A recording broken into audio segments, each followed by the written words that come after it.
Shalom Vuracha. Voilà nos commentaires sur la paracha Kitetse, qui est la 49e paracha de la Torah. Or, ici, c'est une des plus riches, sinon la plus riche de toutes les parachas de la Torah en mitzvot. Il y a 74 mitzvot seulement dans cette paracha. 74 mitzvot, 27 positives et 47 négatives. Eh bien, c'est quoi 74? Pourquoi juste 74? Parce que nous recevons, quoi donc? Ol Malchut Shamayim, le joug de la royauté des cieux, en disant le schéma, qui possède 2 lettres en majuscules. Comme vous savez que c'est le Aïn et le Dal et qu'on doit les extrapoler dans nos kavanot, dans nos pensées. Aïn 70, c'est 4, 74, 74. Et on prend sur soi le joug de la royauté des cieux et qui s'est dévoilé à nous quand, au Mont Sinaï, aux 10 commandements qu'on a reçus. Nous savons que si nous prenons la tête des 10 commandements, nous prenons tous les 10 commandements. Quel a été 10 commandements? Anochi. Je suis l'Éternel ton Dieu. Anochi Hashem. Alors, il y a dans toute la Torah Anochi 147 fois. Eh bien, celui-ci, c'est le 74e de la Torah. Pourquoi 74? Parce que c'est la médiane de 1 à 147. Le point central. Tout comme l'Éternel, il est au centre de l'univers. D'où rayonnent toutes ces lumières. Ceci étant dit, alors, ici, va jaillir quoi? La vérité. Kitetse, si nous prenons les lettres, la valeur des lettres, 521. C'est quoi? C'est la valeur numérique des lettres Emet plus les voyelles. Ça fait 521. Et tu sors, quand tu sortiras en guerre, ainsi de suite. Et maintenant, cette paracha est tellement riche que nous devrons prendre au moins 2 mitzvot qu'on va essayer de commenter parce qu'évidemment on ne peut pas rentrer dans toutes. Une première, l'otacharosh beshor ou bahamor yahdav. Tu ne vas pas arrêter ton champ avec le taureau et l'âne ensemble. Cette mitzvah, qu'est-ce qu'elle te dit? Pourquoi ça? Les pashtanim, ceux qui vont selon le pshat, disent parce que le taureau il est plus fort, et donc il tire, et il voit que l'âne il est plus faible, il y reste en arrière, il dit mais quelle injustice on me fait faire de mettre un qui n'arrive pas à tirer, tout repose sur moi, c'est une injustice flagrante. Bon, c'est mignon, ça tient la route, mais c'est le pshat. Et qu'est-ce que le Sod dit? Ben, toute une autre dimension. Regardez. Vient le Zohar HaKadosh et il nous dit, dans Parashat Balak, Tren Sitrin Ban Nahash, 2 sont les secrétaires du serpent. À sa droite, il a le Hamor, et à sa gauche, il a le Shor. À sa droite, il a l'âne, et à sa gauche, il a le taureau. Fin de citation. Qu'est-ce que tu as compris? Rien de rien. Qu'est-ce que ça veut dire ça? Le serpent qu'il a de secrétaire, il apporte 2 animaux. Un autre Zohar, il vient t'ajouter encore plus dans une autre paracha, c'est Matot, et il te dit Trin, Citrin, Bishin, il y a 2 secrétaires du mal, qui sont Samermem Alef Lamed, qui est le nom de l'ange de la mort, et Resh Heibet, son bras droit. Et qui c'est? Ça c'est en haut. Et en bas, ça c'est aussi Parashat Pinchas, il y a deux qui le disent. Et en bas, qui c'est? Edom et Ishmaël. Ça c'est en haut, c'est-à-dire l'ange protecteur de Edom, c'est Samermem Alef Lamed, l'ange. Et qui c'est Edom? Edom c'est Romi, c'est Rome, c'est le monde occidental, le monde de la chrétienté.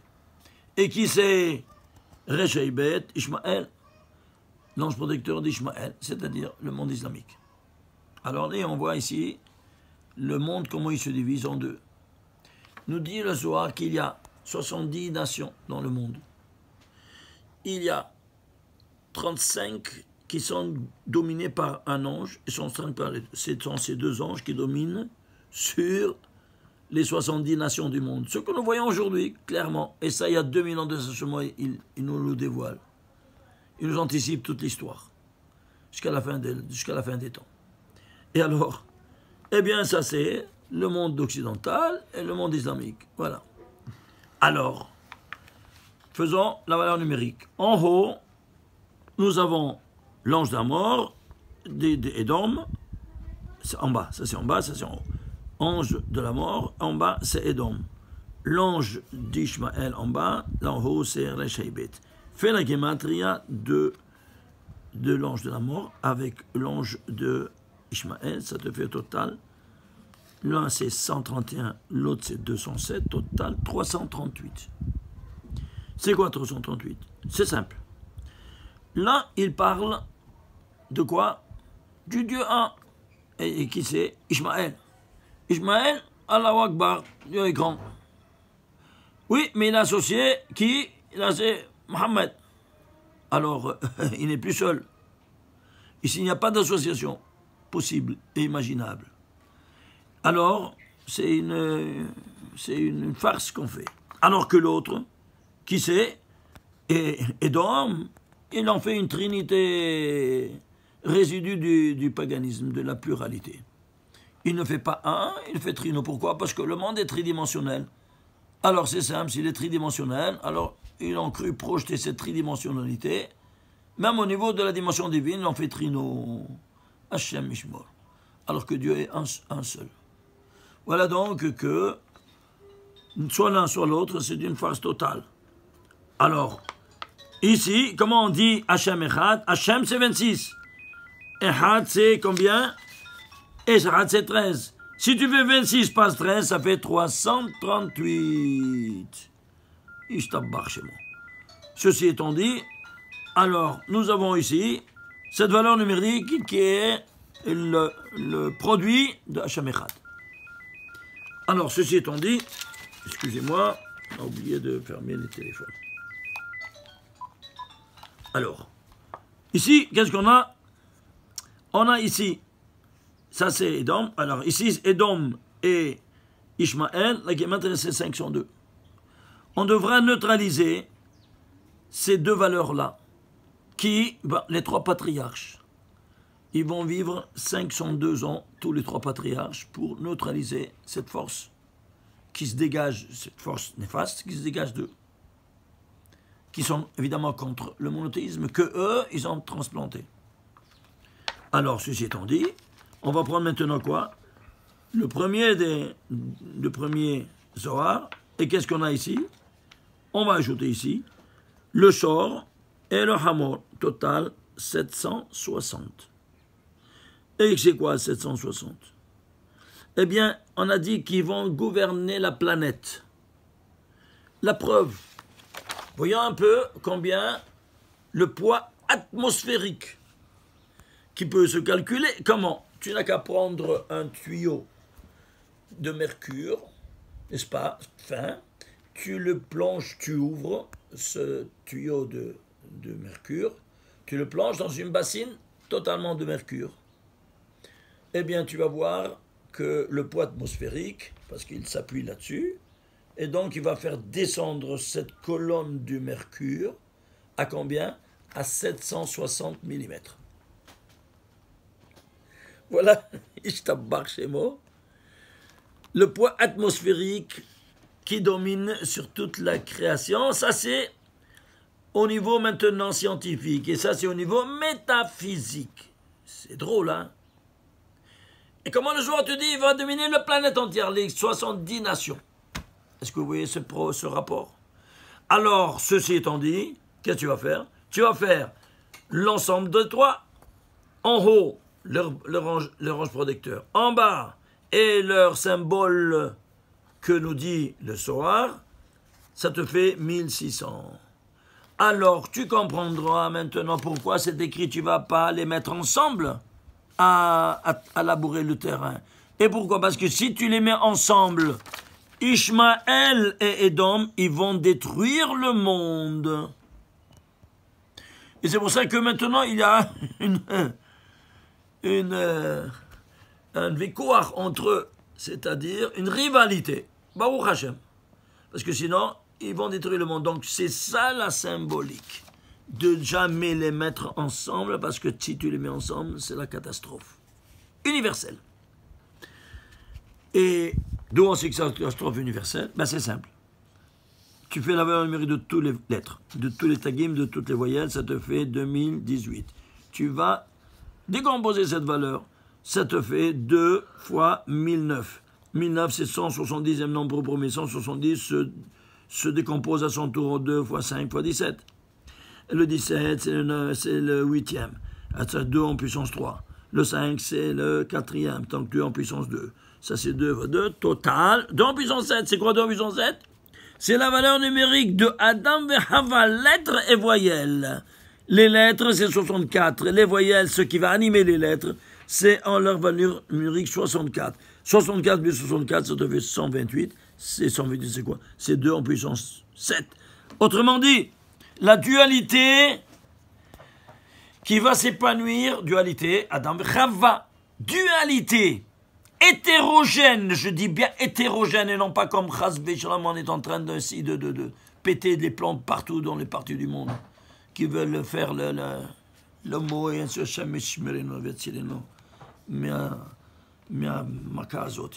alors 2 en puissance 7, c'est-à-dire cette dualité hétérogène épanouie en 7 dimensions. 2 fois 2 fois 2 fois 2 fois 2 fois 7. Pourquoi 7? Ça touche le Shabbat. Voilà donc. Qu'est-ce que c'est le contrepoids? C'est-à-dire que ces deux ensemble, c'est le contrepoids de l'humanité entière. Alors, où ça? Ça, c'est une dimension. Où est-ce que se trouve ce verset? C'est Kitetse, 22e chapitre, 10e verset. Prenons, alors, comment faire le contrepoids de ces 1600 forces? Il y avait dans le royaume de David, comme vous savez, nous dit la Gemara, il y avait 100 morts par jour. On lui a dit, tu dois instaurer 100 brachot, le bien, qui va neutraliser le mal. Et pourquoi 100 brachot? Il a institué 100 brachot, que chacun doit dire 100 brachot, avec 3 amidot, Birkat Hamazon, et ainsi de suite, tu arrives à 100 amidot par jour. Et pourquoi? Il ne te dit pas, casse-toi la tête. Regardez s'il vous plaît. Quand toi tu dois dire une bracha, regarde comment la bracha doit être. Baruch ata Hashem. Voyez ici. Hashem, on doit le voir écrit Yud Kevavke. Et dans le Hei final, il doit être écrit Amonai, comme tu le lis. Et puis, jumelé. Une lettre, 2, 2, 3, 3, 4, 4. Une lettre écrite, une lettre lue. Deuxième lettre écrite, deuxième lettre lue. Troisième. 4 lettres et 4, 8 et 8, 16. Thèse, antithèse et synthèse. 16 lettres, ouais. Et c'est quoi 16? C'est l'épée du Créateur qui tranche pour notre bien. Et si nous, on ne se comporte pas bien, c'est le Satan qui prend et tranche, alors là, c'est la catastrophe. Alors, ceci étant dit, tu dis 100 fois le nom de Dieu en bénédiction, combien ça te fait? 100 fois 16, 1600. De là, le contrepoids de ces 1600 forces du mal.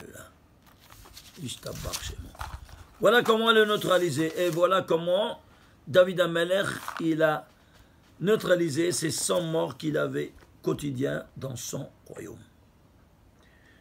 Quand nous prononçons le nom de Dieu, c'est pas si simple. Il faut avoir toutes ces cavanotes. Au moins, ces cavanotes de voir ces 16 lettres. D'autant plus que si nous avons ces 16 lettres dans notre tête, on appelle en cause quoi donc? Toute la miséricorde divine qui est renfermée dans la Torah. En effet. Combien ça vaut Yud Kevavke? 26. Combien ça vaut le nom élu Amonai? 65. Alors qu'est-ce que tu fais? Tu penses 26 plus 26 plus 28 plus 29 jusqu'à 65. Tu fais la somme de 26 jusqu'à 65 avec des intervalles qui, évidemment, de 26 à 65, ça te fait en total 1820. C'est-à-dire quand je appelle en cause un nom de Dieu, dans cette double dimension écrite et lue, j'appelle en cause tous les 1820 noms de Dieu, de miséricorde, qui sont renfermés dans la Torah. Il n'y en a pas plus ni moins. Donc, vous voyez que chaque nom de Dieu, Yud Ke Vav Ke, c'est l'ADN de quoi? L'ADN de toute la dimension de miséricorde renfermée dans la Torah. En effet, quand tu dis Adonai, c'est ADN. C'est bon. Mais c'est pas une blague que je vous dis là. C'est pas pour rien que le Créateur, même, il va inspirer même les scientifiques à appeler leur découverte DNA, comme c'est en anglais, c'est la même chose, parce que ce sont ces mêmes lettres, une permutation. L'ordre n'est pas important. Vous savez qu'il y a 24 permutations du nom Ammonai. Alors, une des pains, c'est DNA. Et donc, vous voyez comment Akadosh Baruch Hu, il inspire même le scientifique à appeler la découverte scientifique en fonction de sa source d'origine. Ceci étant dit, on passe à la deuxième mitzvah, qui est la dernière, la 74e de la Torah. Regardez. Zachor et Asher asa lecha Amalek. Tu te rappelleras de ce qui t'a fait Amalek. Bederech, quand tu es sorti d'Égypte, de terre d'Égypte. Deuxième verset et troisième verset, il y a ici, 3-2, jusqu'à efface le souvenir de Amalek, mitachat hashamayim, de sous le ciel, lo tishkar, n'oublie pas. Le total de tous ces trois versets, c'est combien? Regardez, c'est 12 147. Voyons un peu, après on va voir dans les détails. Le total de tous ces trois versets, c'est 12 147. Les tagim, 945. Et les voyelles, 2625. Le total, le grand total, c'est 15 717. C'est quoi ça, 15 717? À 3 reprises, la matrice carrée du 13 par 31. Mais il est au carré, cette matrice. Justement parce qu'elle est la matrice. C'est quoi 13 et c'est quoi 31? 13, puisqu'on parle de chiffres. Nous, on provient du Créateur, qu'il est 1. Quand est-ce qu'on nous enseigne la Kabbalah? Quand on sort d'Égypte, quand on est à peine né. Alors, on t'enseigne tout de suite après le Seder. Qu'est-ce que tu dis après Birkat Hamazon? Un qui il est, c'est Dieu l'Éternel, le Créateur, qui est aussi à la terre. 2, qu'est-ce que c'est? 3, qu'est-ce que c'est? On t'enseigne la signification de chaque valeur numérique. Autrement dit, les bases de la Kabbalah. Pourquoi? Tu viens de naître. Tout de suite, on te met à la page de quoi? Du Sod. De toute façon, le Sod ne comprend rien de rien. Alors, ceci étant dit, alors toi, tu proviens du 1. Et toi, qui tu es? Allez, fais à l'image et ressemblance divine. Donc, 1, comment se dit? Ehad. Comment c'est Ehad et être Ehad? C'est 13. Alors, si tu prends de 13, toi, tu es à l'image et ressemblance divine, tu es l'inverse. C'est quoi de l'inverse de 13? C'est 31 au niveau mathématique. Le rien réfléchi. Eh bien, allons voir la création universelle, elle a été réalisée en 6 jours. Ces 6 jours seront rédigés en 31 versets. Et toi, tu es la synthèse de ces 31 versets. Alors, qu'est-ce que tu auras? Il t'a commandé de porter une capsule de téphiline sur ta tête, le niveau le plus élevé de ton corps, afin de te mettre en contact avec ton Créateur, le monde métaphysique. C'est le niveau le plus haut. Tu mets un point de soudure dessus entre le 13 et le 31, dont tu en es la personnification en chair et d'os. Alors qu'est-ce que tu fais? 13 par 31. Si tu fais 13 par 31, ça te fait 403. Ouvre la capsule de téphiline, tu vas voir qu'il y a 31 versets de la Torah qui sont rédigés en 403 mots. Alors tu vois, rien n'est gratuit. Ces 403, c'est quoi? Tu traduis en lettres. C'est Tav et Gimel. C'est quoi? C'est Tag. Qu'est-ce que sont les Tagim? La couronne des lettres. Qu'est-ce que sont le Tefillin? La couronne de l'homme. Voilà donc que ici, on a le 13 par contre au carré. Et pourquoi au carré? Puisque c'est la présence divine et la dimension divine s'identifie avec la lumière, ça s'appelle Or Ein Sof Baruch Hu. La lumière dans la formule de la relative de Einstein, comment elle est E égale mc2. La masse par la vitesse de la lumière au carré. Tu mets l'unité au carré. Et alors là, allez dans Pachat Yitro, vous allez voir le reste sur cette matrice de 13 au carré. C'est quelque chose de vraiment spectaculaire, surtout aussi dans le livre qu'on a épanoui, que certainement vous devez l'avoir, sur le Bereshit, le mot Bereshit, à travers la matrice de 13, où vous allez voir le reste. Je ne peux pas rentrer dans les détails ici, parce que sinon, on n'aura pas le temps de faire au moins un ou deux versets. Alors, reprenons ici. Qu'est-ce qu'on a? Alors, on avait, pourquoi à 3 reprises 13 fois 31? Parce que, qu'est-ce qui te met en contact avec ton Créateur?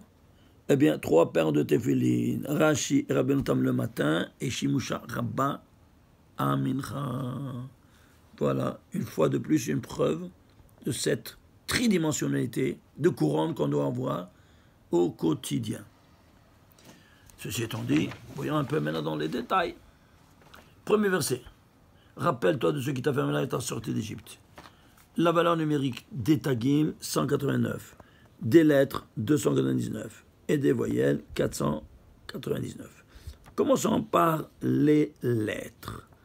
2999. Rappelle-toi qu'est-ce qu'il t'a fait à l'Amalek quand tu es sorti d'Égypte. Quand tu es sorti d'Égypte, quand tu es né. Alors tout de suite, allons voir quand est né le premier homme. Comment il est né? Il est né par ce verset-là. Vayetzer Hashem Elokim. Et Dieu a créé et Adam, l'homme, Afal min Adama, de la poussière de la terre. Premier stade. Poussière, il a fait un golem. Ensuite, ne voyez pas, ensuite il en souffle un souffle de vie.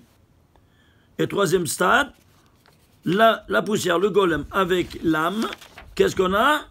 Adam le nefesh chaya, voilà que j'ai devenu un homme vivant. Toutes ces lettres, combien ça vaut? 2999. Ici, tu es né au niveau national quand tu es sorti d'Égypte. Combien ça vaut? Premier verset, que tu es sorti d'Égypte. 2999. Ici, au niveau macro-national. Ici, au niveau micro-individuel. C'est drôle, hein? Alors, on va voir maintenant ces 3 stades, séparément. Premier volet. Ce stade-là, qu'est-ce qui va l'animer? Tu vas aller essayer de voir comment. Eh bien, tu dois décomposer cette valeur. Cette composée, elle n'est pas indécomposable. Qu'est-ce qu'elle est? Un nombre premier. Lequel? Le 431e nombre premier. Eh bien, 431, c'est la valeur numérique de l'ange qui est mémouné à la Parnassa. C'est celui qui te donne toute l'abondance matérielle. Pourquoi matérielle? Parce qu'en premier lieu, tu vois, il y a la matière qui a été créée. Alors tu dois penser au côté matériel comme un gosse. Il pleure, il veut son bébé au point final. C'est clair? Pardonne-lui. Ensuite, il va sur un souffle de vie. Qui c'est qui a créé ça? Alors le tressanon du vin de 42 lettres. Et où il est ici? Eh bien, 481, c'est quoi? Eh bien, 441, c'est un nombre premier. Lequel? Le 84e nombre premier. C'est 84, c'est quoi? C'est 2 fois 42. Pourquoi 2 fois 42? Parce qu'ici, il a créé double. Il a créé doublement. Et Adam, il était, quoi donc? Il était double. L'homme et la femme ensemble. La preuve, Hachem, Elohim, 2 noms de Dieu. Hachem, c'est miséricorde. Elohim, c'est rigueur. Hachem, la miséricorde, c'est l'homme. Elohim, c'est la femme. Alors il va ici, il sera double. Et voilà la preuve, 2 fois 42. Un pour l'homme et un pour la femme. Alors ceci étant dit, allons voir ici maintenant, incroyable. Regardez ici. Les tagim de l'ange Bemouna Parnassa valent 42. Je t'embarque chez moi. Et les voyelles de cet ange, qui vaut 431, valent 72. À savoir, le Shama Meforash, le nom de Dieu de 6, c'est-à-dire cette deuxième dimension, celle qui va animer. Vous voyez pas, il va lui souffler un souffle de vie. Ce sont les voyelles. Et pourquoi? Parce que les voyelles sont invisibles. Tout comme l'âme qu'elle est invisible. Oh, ils ne sont même pas écrits dans la Torah pour ça. Alors, voyons ici qu'elles seront représentées par le nom de Dieu qui va. Alors, je répète, le nom 42, c'est celui qui va animer la dimension matérielle, qui va apparaître dans, il va créer la dimension matérielle, et après, le nom 26, la dimension spirituelle. Alors, je dois voir ici, dans la dimension de 26, allons voir, il va animer le nom 42, avec 26. Allons voir. Alors, allons voir tout de suite ici. Où est-ce qu'on l'a mis? Voilà.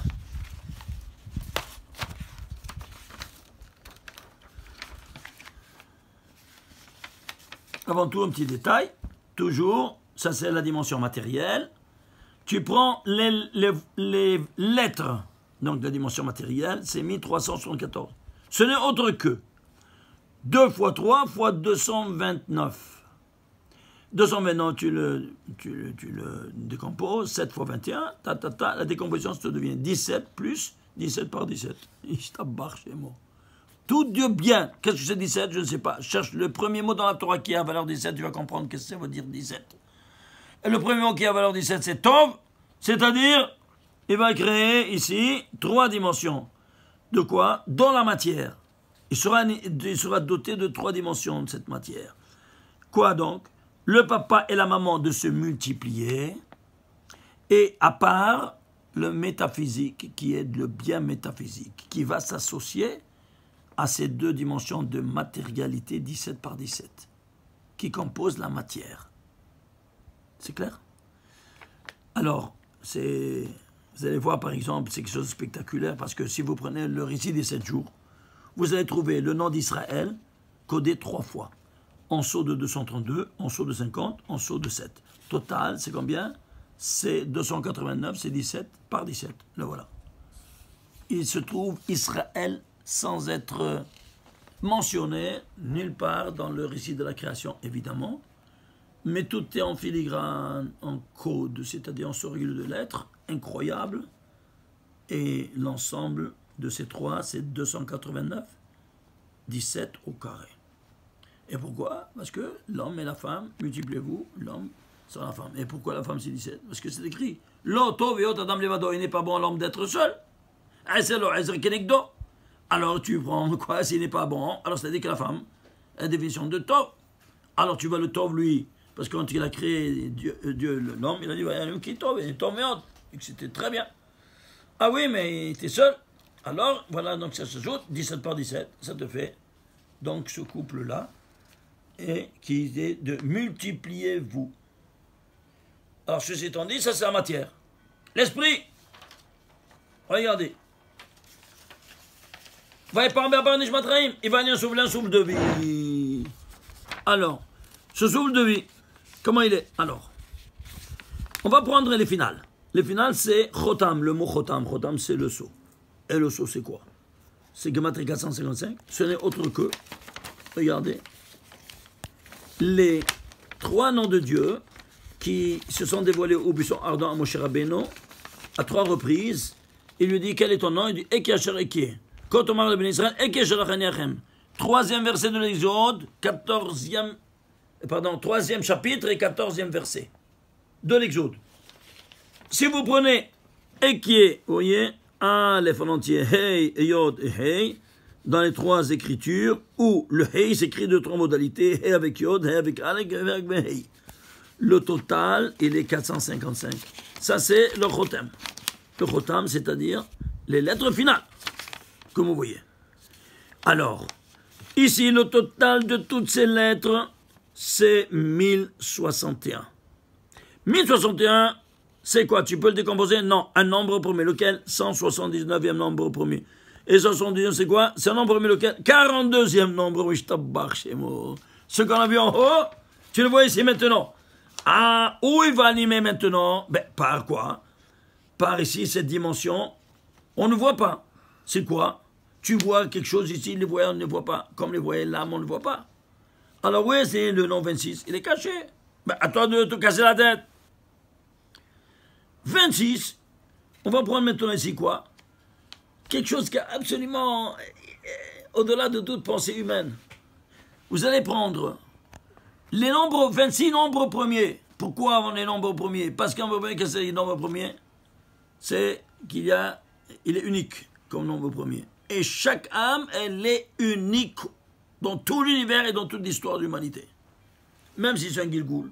C'est encore une nitzotz de telle âme qui vient faire la réparation. Il est unique. Alors on va prendre, quoi donc? On va prendre ici, sigma des 26 nombres premiers.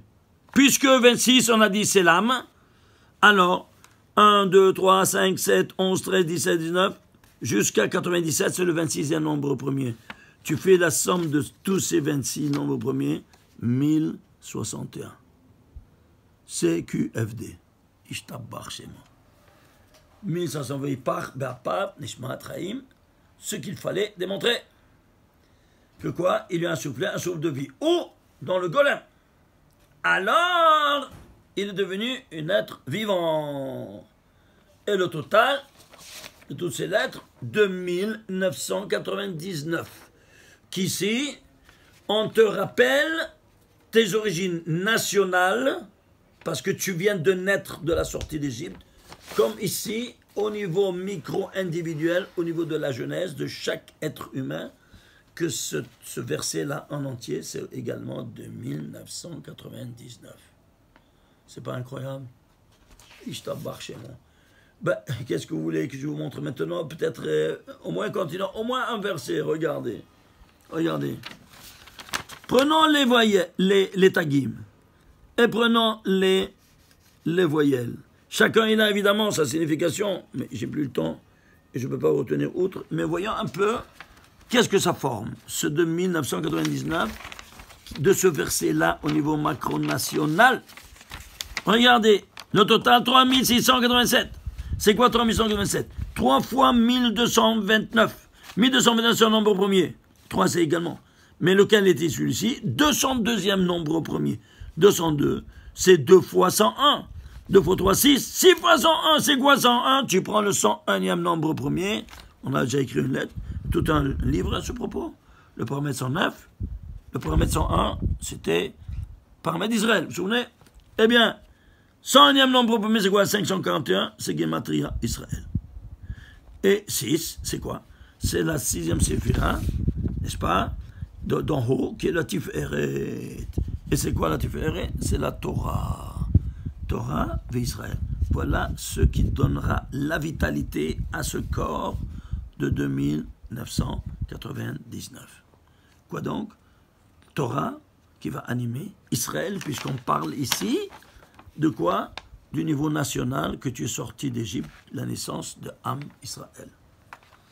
Baruch Adonai le'olam, amen ve amen. Shabbat shalom u'mevorach.